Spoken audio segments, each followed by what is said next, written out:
ஒரு ஜென் குரு உட்கார்ந்து இருக்கிறார். அவர்கிட்ட ஒருத்தன் கேட்குறான். என்ன கேட்குறான்? நீங்கள் தானே நாகசேன், உங்களை அரசர் கூட்டிகிட்டு வர சொன்னார், நீங்கள் தானே நாகசேன் அப்படின்னு கேட்டான். அவர் என்ன சொன்னார்னு சொல்லட்டுமா? நானும் அவனைத்தான் தேடிக்கொண்டிருக்கிறேன், இதுவரை அவன் எனக்கு கிடைக்கவில்லை, நீ தேடிப்பார், கிடைத்தால் அவனை என்னிடத்தில் ஒப்படைத்து விடு. இதை புரிஞ்சுக்க முடியுமா? நீ ஒரு கவிதை சொல்லி புரியுதான்னு கேட்டல்லம்மா, எங்க இந்த கவிதையை புரிஞ்சுக்க பார்ப்போம். என்ன அர்த்தம் தெரியுங்களா? சார் என்ன சுகி சிவம்னு இப்ப சொல்றாங்க, நான் தான் சுகி சிவமா? என்ன, எனக்கு முதல்ல ஆறுமுகம்னு பேர் வச்சாங்க, சதாசிவம்னு பேர் வச்சாங்க, அப்புறமா அப்பாவோட பேர் நம்மளோட இருக்கணும்னு சுகி சிவம்னு ஸ்கூல்ல மாத்தணும், அப்புறம் என்னமோ கலைமாமணி நாங்க சொல்வேந்தர் அப்படின்னாங்க, அப்புறம் பச்சை பச்சையா இன்னும் என்னெல்லாமோ பேரெல்லாம் வச்சிருக்கிறாங்க. அது வேற, அவங்கவுங்க சௌரியப்படி பச்சை பச்சையா நிறைய பேரெல்லாம் வச்சிருக்கிறாங்க. இன்னைக்கு தெரிஞ்சுக்கங்க, சுகி சிவம்ங்கிற பேரும் உண்மை இல்லை, சதாசிவம்ங்கிற பேரும் உண்மை இல்லை, ஆறுமுகம்ங்கிற பேரும் உண்மை இல்லை. ஏன்னா அதுக்கு துரோகி இதுக்கு துரோகின்னு எவனவனோ வச்சது உண்மை இல்லை. ஆழமா ஆராய்ச்சி பார்த்தா என்னன்னா, நான் யாருன்னே எனக்கு தெரியாத ஒரு நிலை, அவ்வளவுதான், ஒரு எண்ணம், அவ்வளவுதான். ஆழமா ஆராய்ஞ்சா நான் ஒரு நபரே அல்ல. இது ஹையஸ்ட் பிலாசபி. எப்படி சொல்றாரு பாருங்க, நீ நாகசேனனை தேடிப்பார், உனக்கு கிடைத்தால் என்னிடத்தில் கொடுத்து விட்டு போ. அப்ப என்ன அர்த்தம்? நானே என்னை கண்டுபிடிக்க முடியாது. நம்மால் எப்படி தெரியுங்களா, எல்லாமே அடுத்த ஆள்கிட்ட வாங்கிக்கணும்னு பார்க்கறான். எப்படி முடியும்? நீங்க யாரு அப்படிங்கிறத நீங்க தான் கண்டுபிடிக்கணுமே ஒழிய, உங்களுக்காக ரமண மகரிஷியோ அரவிந்தரோ ராமகிருஷ்ணரோ விவேகானந்தரோ இல்ல நீங்க கும்பிடுற எந்த சாமியாரோ உங்களுக்கு கற்றுக் கொடுக்க முடியாது. எனக்கு யாரை பத்தி கவலை கிடையாது. நீங்க யாரு அப்படிங்கிறத நீங்க தான் கண்டுபிடிக்கணுமே ஒழிய, நீங்க கும்பிடுற எந்த ஒரு சாமியாரும் உங்களுக்கு கற்றுக் கொடுக்க முடியாது. இந்த தைரியமே நமக்கு வரல, தெளிவே நமக்கு வரல. ஒரு உதாரணம் சொல்லட்டுமா? ரமண மகரிஷி உட்கார்ந்து இருந்தார். ஒருத்தர் நேரா போய் காலில் விழுந்தான், பேசாம உட்கார்ந்து இருந்தார். அவர் ஆனால் அக்னாலஜே பண்ண மாட்டார், விழுந்ததுக்கெல்லாம் அக்னாலஜ் பண்ண மாட்டார். அவன் எந்திரிச்ச உடனே ரமணரை கேட்டான், இந்த நான் யாருன்னு ஒரு பெரிய கேள்வி இருக்குதாமே? ஆமா. அதுக்கு நான் யாருங்கிற கேள்விக்கு நீங்க விடை கண்டுபிடிச்சிட்டீங்களாமே? ஆமா. அப்ப நான் யார் அப்படின்னு எனக்கு சொல்லுங்களேன்னா. நான் யாருங்கிறத நீங்க கண்டுபிடிச்சிட்டீங்களாமே, அப்ப நான் யாருங்கிறத எனக்கு சொல்லுங்களே அப்படின்னா. அவர் என்ன பதில் சொன்னார் தெரியுமா? முட்டாள், நான் யார் என்றுதான் கண்டுபிடித்தேனே ஒழிய நீ யார் என்பதை கண்டுபிடிப்பது என்னுடைய வேலை இல்லை. இன்னைக்கு எத்தனை குரு அப்படி சொல்லுவான்? இப்ப சொல்லிவிட்டு போட்டுமா, நான் யார் என்ற கேள்விக்கு உங்களுக்கு யாராவது விடை சொல்ல தொடங்கினால் அவர் குருவே அல்ல, அவர் உங்கள் வாழ்க்கையை நாசமாக்குகிறார் என்பது பொருள். ஏன்னா நீங்க கண்டுபிடிக்க வேண்டிய விஷயம் அது, நீங்க தேடி கண்டுபிடிக்கணும். அதை விட்டுட்டு நான் யாருங்கிற கேள்விக்கு விளக்கம் சொல்லி தரேன்னு யாராவது ஒரு குரு வந்தா அவர் குருவே இல்லை, அவர் உங்க வாழ்க்கையை நாசமாக்குறாரு, உங்களுடைய வாழ்க்கையை டோட்டலாவே ஒண்ணும் இல்லாம ஆக்கிடுறாரு. நீங்க தேடி கண்டுபிடிக்க வேண்டிய விஷயம். இருக்கும் இடத்தை விட்டு இல்லாத இடம் தேடி எங்கெங்கோ அலைகின்றாய் ஞானத்தங்கமே அப்படின்னானு, அது எங்க இருக்குங்கிறதே தெரியாது. நம்ம கதைகள்ல ஒன்று சொல்வான், புனுகு பூனைன்னு ஒன்று இருக்குல்ல. இந்த புனுகு பூனைக்கு ஒரு ஸ்டேஜில் பைத்தியம் பிடிக்கும். என்ன பைத்தியம் பிடிக்குன்னு கேட்டீங்கன்னா, ஒரு வாசம் வரும். அந்த வாசம் வந்த உடனே அது அதுங்க இல்லை அதுவா, அந்த இடத்துல இருக்குதா, இந்த இடத்துல இருக்குதா, இந்த இடத்துல இருக்குதா அப்படின்னு அந்த புனுகு பூனை தேடி தேடி தேடி பைத்தியம் முடிச்ச மாதிரி ஓடும். கடைசியா போய் சவுத்துல முட்டி, அந்த வாசம் எங்க இருக்குன்னு தெரியலையேன்னு சவுத்துல முட்டி அது செத்து போகும் அப்படின்னு எழுதியிருக்கிறான். அந்த வாசம் எங்கேருந்து புறப்படுது அப்படின்னு கேட்டா, கொடுமை அதுகிட்டேருந்து தான் புறப்படுது. அது அதுகிட்டேருந்தே புறப்படுற வாசனைங்கிறது அதுக்கு தெரியாது. அதனால அது போய் அங்கேயா இங்கேயா இங்கேயா அங்கேயா அங்கேயா இங்கேயா எல்லா இடத்துக்கும் ஓடி கடைசியில் கண்டுபிடிக்க முடியலையேன்னு முட்டிக்கிட்டு சாவும். இதுதான் இன்னைக்கு எல்லாருமே பண்றான். நீங்க நான் சொல்ற சில சம்பவங்களை முழுசா புரிஞ்சுக்கிட்டா மட்டும்தான் நீங்க உண்மையான தத்துவத்தை புரிஞ்சுக்க முடியும். நான் ரொம்ப மதிக்கிற ஒரு பெரியவர்கள் நம்முடைய காஞ்சி மகா பெரியவர்கள். காஞ்சி மகா பெரியவர்கிட்ட ஒரு வைஷ்ணவர் ஒரு முறை போறாரு. நான் 108 திவ்ய தேசம் போகணும்னு பிரார்த்தனை பண்ணேன். நான் ஒரு 60-70 திவ்ய தேசம் போயிட்டு வந்துட்டேன், இன்னும் கொஞ்சம் பாக்கி இருக்குது, நான் போறேன் அப்படின்னு சொல்லிட்டு அடுத்தாப்புல எங்க போறேன்னு கேட்டார். அவன் ஏதோ ஒரு ஊர் சொல்லி அந்த ஊருக்கு போறேன், நான் அந்த இடத்துக்கு போறேன் அப்படின்னா. மகா பெரியவர்கள் ஒரு வார்த்தை சொன்னார், போட வீட்டுக்கு போடா முதல்ல. ஓ நீ போய் சேர வேண்டிய இடத்துக்கு போ, வீட்டுக்கு போ, புரியுதா, உன் வீட்டுக்கு போ அப்படின்ட்டு. இவன் சும்மா இருக்க வேண்டியது தானே. நேராக வெளியில் வந்தான். இன்னும் ஒரு 10-20 வைஷ்ணவர்களை கூப்பிட்டான். நான் அந்த க்ஷேத்திரத்துக்கு போகிறேன்னு சொன்னேன், பெரியவர் வேண்டான்ட்டாரு. அப்போ ஏன் அதை வேண்டான்னு அவர் சொல்லணும் அப்படின்னு அவங்க கிட்ட போட்டான். ஒன்று அவங்க ஒரு 10 பேர் புறப்பட்டு அங்கேருந்து வந்து இவர்கிட்ட கேட்டாங்க. அவன் அந்த க்ஷேத்திரம் போகிறேன்னு சொன்னானாமே, நீங்கள் வேண்டான்னு சொன்னீங்களாமே, ஏன் சொன்னீங்க, அங்கே போக வேண்டான்னு ஏன் சொன்னீங்க? யார் சொன்னாது? அவன் தானே சொன்னான். அவன் வர சொல். அவன் வந்த உடனே ஒரு கேள்வி கேட்டார். ஏண்டா, நான் உனக்கு சொன்னா ஊருக்கு சொன்னா? நான் உனக்கு சொன்னா ஊருக்கு சொன்னா? ஊரில் இருக்கிற எல்லாரும் போக வேண்டாம் நான் சொல்லலை, ஒன்னைத்தான் போக வேண்டாம்னு சொன்னேன். முதல்ல புரியுதா? அந்த க்ஷேத்திரத்துக்கு போகாதேன்னு சொல்லலை, ஒன்றை போக வேண்டாம்னு சொன்னேன். புரியுதா? முதல்ல புரிஞ்சுக்கோ. அந்த க்ஷேத்திரத்துக்கு போக வேண்டாம் நான் சொன்ன அர்த்தம் வேற, நீ அலைய வேணாம் நான் சொன்னதுக்கு அர்த்தம் வேற. நான் உனக்கு தான் சொன்னேனே ஒழிய ஊருக்கு சொல்லலை, உங்கள் யாருக்கும் சொல்லலை. நீங்கள் யார் வேணாலும் அங்கே போகலாம், நான் யாரையும் சொல்லலை, அவனை தான் சொன்னேன். சொல்லிட்டு அவன்கிட்ட சொன்னார், ஏன் சொன்னேன்? நீ எங்கெங்கோ தேடி தேடி போற, என்னைக்கு உனக்குள்ள கடவுளை தேட போறேங்கிறதுக்காகத்தான் நீ வீட்டுக்கு போ அப்படின்னு, நீ போக வேண்டிய இடத்துக்கு போய் சேரு அப்படின்னு சொன்னேன். சில பேர் வாழ்க்கை முழுக்க வெளியில வெளியில வெளியில வெளியில தேடி எதையுமே கண்டுபிடிக்க முடியல. என்னைக்கு இந்த இன்னர் டிராவல் அப்படிங்கிறது தொடங்குதோ அன்னைக்கு தான் அவனால தன்னுடைய இயல்பை கண்டுபிடிக்க முடியும். சார், அவன் இப்படி, இவன் இப்படி, அவன் இப்படிங்கிறான், நான் எப்படின்னு யோசிக்கிறானா? என்எஸ் கிருஷ்ணன் ஒரு ஜோக் சொல்வார். 2 பேர் உட்காந்துருப்பான். உட்காந்தவன் சொல்லுவான், அவன் பொண்டாட்டி இப்படி, இவன் பொண்டாட்டி இப்படி, ஊர் கதை பேசிக்கிட்டு இருப்பான். அப்போ என்எஸ் கிருஷ்ணன் அங்கேருந்து வந்து சொல்வார், டேய், யார் கதையவோ பேசிக்கிட்டு உட்காந்துருக்கீங்களே, இப்போ உன் பாக்கெட்டுக்குள்ளே எவ்வளவு காசு இருக்குன்னு உனக்கு தெரியுமா? பாக்கெட்டுக்குள்ளே இவன் சொல்லுவான், தெரியாது அப்படின்பா. உன் பாக்கெட்டுக்குள்ளே என்ன இருக்குன்னே உனக்கு தெரியாது, பின்ன அவன் வீட்டுக்குள்ளே என்னென்ன இருக்குன்னு என்னமோ தெரிஞ்ச மாதிரி பேசிக்கிட்டு உட்காந்துருக்கிறியே, உனக்குள்ளே என்ன இருக்குன்னே தெரியலையேம்பார். இதே தான் கதை. தனக்குள்ள என்ன இருக்குங்கிறது தெரியாம வெளியில எங்கேயோ இருக்கு, வெளியில எங்கேயோ இருக்குன்னு தேடிக்கிட்டே இருக்கும் போது கடைசி வரைக்கும் அதை கண்டுபிடிக்கவே முடியாது. நீங்க வெளியிலேயே தேடிக்கிட்டு இருப்பீங்க, அது உள்ளுக்குள்ளேயே இருக்கும்.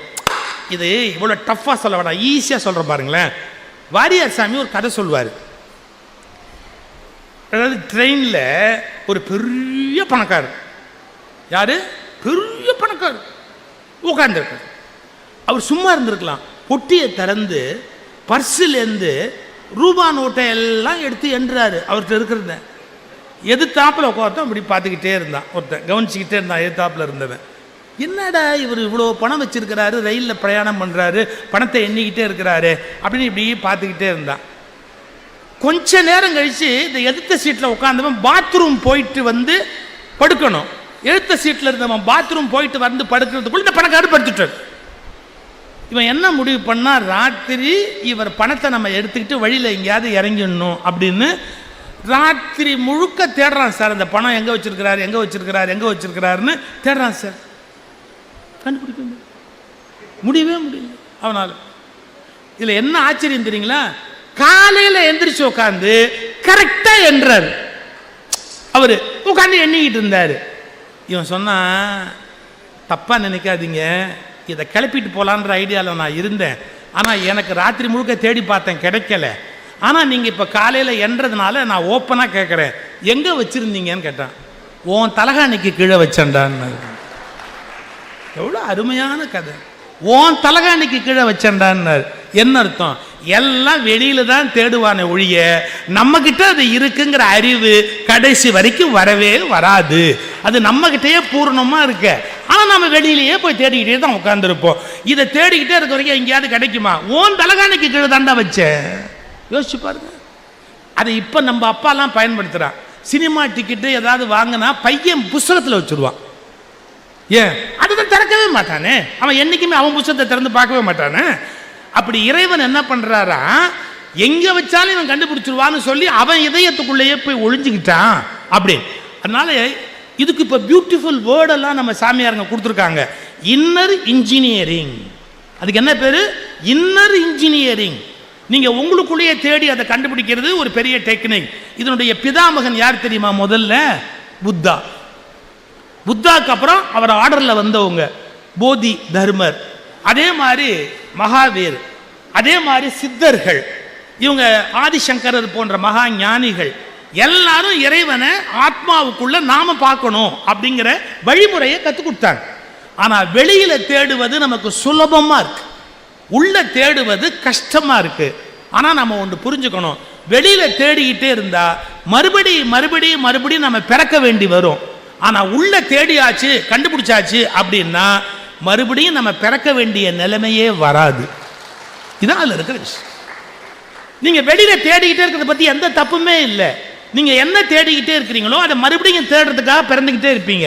ஆனா நீங்க உள்ள தேடி கண்டுபிடிச்சிட்டீங்கன்னா அப்புறம் மறுபடியும் பிறக்க வேண்டிய அவசியம் இந்த உலகத்துல இருக்காது. அப்படிங்கிறது தான் ஞானிகள் நமக்கு வகுத்து கொடுத்த மிகப்பெரிய பாதை. அதை நம்ம முதல்ல புரிஞ்சுக்கணும், தனக்குள்ள தேடி அதை கண்டுபிடிக்கணும். நான் 2 முக்கியமான விஷயத்தை மட்டும் சொல்லிட்டு இந்த தலைப்பிலேருந்து வெளியே வந்துடுறது நல்லது. நீங்களும் வீட்டுக்கு போகணும். ஏன்னா வெளியே தேடாதீர்கள்னாலும் வீட்டுக்கு தானே போய் ஆகணும், வேற என்ன பண்ண முடியும்? வெளியே தான் போய் தேடி ஆகணும், ஒன்றும் முடியாது. 2 விஷயம் மட்டும் நான் சொல்லிடுறேன். இந்த நான் அப்படின்னு ஒரு வார்த்தை இருக்கு. இந்த வார்த்தையை யார் பயன்படுத்தினாலும் முட்டாள்கள் எப்படி அர்த்தம் பண்றாங்க தெரியுமா? நான் வேணும் தான் முட்டாள்கள்ங்கிற வார்த்தையை போடுறேன். யாராவது நான் சொல்லிட்டாலே அவன் திமிரு பிடிச்சவன், அகங்காரம் உள்ளவன், நான் பேசுறான் அப்படிங்கிறாங்க. அப்படி சொல்லக்கூடாது. பகவத்கீதையை எடுத்து பாருங்க, நான்கிற வார்த்தையை 2 அர்த்தத்தில் கிருஷ்ண பரமாத்மா பயன்படுத்தி இருப்பார். கீதையை சரியா படிக்கணும். ஒரு சில இடத்துல கிருஷ்ணன் தன்னை நான் சொல்றது அர்ஜுனனுடைய ஃப்ரெண்டு, புரியுதா? கோபிகளுடைய காதலன், புரியுதா? நந்தகோபருடைய மகன், அதாவது தேவகியின் புத்திரன். அதுல நான் அப்படிங்கிற வார்த்தையை யூஸ் பண்ணுவார். திடீர்னு மாம் ஏகம் சரணம் பிரஜ, நான் ஒருவனே எல்லாமாக இருக்கிறேன், என்னிடத்தில் நீ சரணாகதி செய் அப்படிம்பார். அது தேவகி புத்திரன் அல்ல, வசுதேவர் மகன் அல்ல, அது வெறும் அர்ஜுனனுடைய நண்பர் அல்ல. அந்த இடத்துல அவர் நான் என்ன யூஸ் பண்றாருன்னா பரமாத்மாவுடைய குரலாக இருந்து பேசுகிறார்னு பொருள். இந்த அடிப்படையே தெரியாம பல பேர் நான் சொல்லிட்டாலே அது அகங்காரம்னு நினைக்கிறாங்க. நல்ல கவனிக்கணும், நானுக்கு 2 டைமென்ஷன் இருக்கு. ஒரு நான் உடம்பு, மனம், நம்முடைய கர்மவினை, இவை சார்ந்த நான். இன்னொரு நிஜமான நான் என்பது நம்மில் மூலமாக இருந்து இயக்கி கொண்டிருக்கிற பரமாத்மா. சில நேரத்தில் இந்த நான் அப்படிங்கிறத நம்ம பயன்படுத்துறது பை மிஸ்டேக் தப்பா புரிஞ்சுக்கிறவங்க இவர் அகங்காரத்தோட பேசுறார் அப்படிம்பாங்க. அதுக்கு ஒரு வார்த்தையும் நான் சொல்றது உண்டு. என்ன அது? நானற்ற நான். அதுக்கு பேர் என்ன? நானற்ற நான். நானற்ற நானில் இருந்து பேசுதல் பரமாத்ம நிலை, நானில் இருந்து பேசுதல் ஜீவாத்ம நிலை. அந்த நானற்ற நான் அப்படிங்கிறது ஒரு பெரிய நிலை. அதை புரியாதவங்க இவரெல்லாம் நான் அகங்காரத்தில் பேசுறாரு அப்படிம்பாங்க. 2 உதாரணம் சொல்லிடுறேன். விவேகானந்தர் ஒரு தடவை அவர் வீட்டிலேருந்து தெருவில் இறங்கி வேகமாக ஓடுறாரு. காலேஜ் படிக்கிற பருவம் அவர். அப்போ காலேஜ் படிக்கிற போது விவேகானந்தர் தெருவில் இறங்கி ஓடுறதை பார்த்துட்டு அவங்க தெருக்காரங்கெல்லாம் கேட்குறாங்க, உங்களுக்கு ஒரு குறிப்பு சொல்லணும். காலில் செருப்பு இல்லாமல் ஒருத்தன் பெங்காலில் இறங்கி ஓடுனா துக்க வீட்டுக்கு போறான்னு அர்த்தம், ஒரு சாவு வீட்டுக்கு போறாங்கன்னு அர்த்தம். காலில் செருப்பு போடாம தெருவில் இறங்கி ஓடுனா அவன் யாரோ ஒரு சாவு வீட்டுக்கு போறாங்க அப்படின்னு அர்த்தம். இப்ப விவேகானந்தர் ராமகிருஷ்ணரை பார்க்கணும்னு புறப்பட்டாரு. திடீர்னு ராமகிருஷ்ணன் ஞாபகம் வந்தது. காலில் செருப்பு போடல, தெருவில் இறங்கி ஓடுறாரு. உடனே சுத்தி இருக்கிறவங்க எல்லாம் கேட்கறாங்க, என்ன நடந்து போச்சு? நீ இப்ப காலில் செருப்பு வேற போடல, யாரை தேடி போற? என்ன நடந்திருக்குது? என்ன தேடி போற? இதுக்கு விவேகானந்தர் கொடுத்த ரிப்ளை வரலாற்று சிறப்புடைய ரிப்ளை. என்னை கொன்றவரை பார்க்க போகிறேன், என்னை கொன்றவரை பார்க்க போகிறேன். இந்த வார்த்தை எப்படி புரிஞ்சுக்கிறது? அதாவது இந்த உலகத்தில் கொல்ல முடியாதது நான்கிற அகங்காரம். என்னை கொன்றவர், அதாவது என்னுடைய அகங்காரத்தை கொன்றவர் ராமகிருஷ்ணர். என்னை கொன்றவரை பார்க்க போகிறேன், என்னை கொலை செய்தவரை தரிசிப்பதற்காக நான் போகிறேன் அப்படின்னார். இந்த ஒரு வார்த்தை நீங்க எப்படி புரிஞ்சுக்குவீங்க? அப்ப நம்முடைய நான்கிறது 2 டைமென்ஷன்ல வரும், அகங்காரத்தால வரும். இப்ப சில பேர்ட்ட கேஷுவலா பேசுங்களேன், ஏய் ஏய் உன் வேலையெல்லாம் என்கிட்ட வச்சுக்காத, நான் யார் தெரியுமா, நான் யார் தெரியுமா? ஏய் இதை கண்டுபிடிக்கிறதுக்கு 27 வருஷம் ரமணர் பாடுபட்டார், இவன் செகண்ட்ல கண்டுபிடிச்சிட்டான். நான் யார் தெரியுமா, நான் யார் தெரியுமா, நான் யாரு, யார்கிட்ட பேசுறோன்னு ஞாபகம் இருக்கா உனக்கு அப்படிங்கிறான். எவனுமே அந்த வார்த்தை சொல்றதுக்கு தகுதி கிடையாது. கொஞ்சம் யோசிச்சு பாருங்க, நான் எவ்வளோ பெரிய ஆள் தெரியுமா? எவனுமே பெரிய ஆள் கிடையாது. ஆழமாக யோசிச்சா எவனுமே இந்த உலகத்தில் பெரிய ஆள் கிடையாது. ஆனால் அவன் சொல்கிறான், நான் யார் தெரியுமா அப்படின்னு.